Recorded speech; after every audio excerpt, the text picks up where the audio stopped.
'Twas the night of Halloween, and all through the house all the creatures were stirring except the poor mouse. The mouse was hung by the trapdoor with care, in hopes that Count Dracula soon would be there. The children were strangled and dead in their beds, while black widow spiders danced on their heads. Mamma in her straitjacket and I in my cap had just traded brains for a long autumn nap, when out in the graveyard there arose such a clatter, I slinked from my bed to see what's the matter. Away to the window I flashed like a fool, tore open the shutters, and fell off the stool.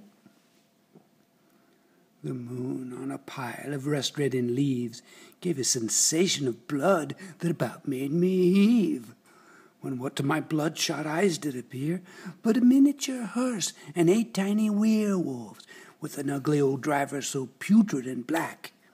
I knew in a moment it must be Count Drac.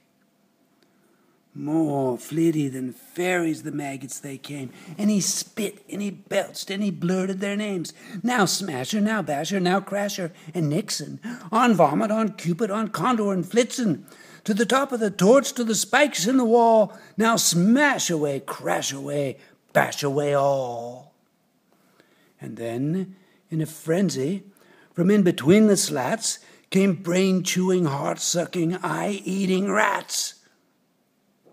As I ran for my room, howling like a hound, down the trapdoor came Count Drac in a bound.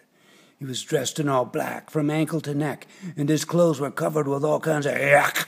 A bundle of bones he had flung on his back, and he looked like a pimple just popped with a whack. His eyes, how they flared. His face was like mud. His cheeks were huge cankers. His nose spurted blood. His cracked little mouth was drawn up like a snake, and to comb his hair he needed a rake.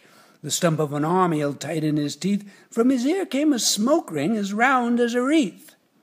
He had a pitted face and a sly little smile. When he laughed, he spurted a mouthful of bile.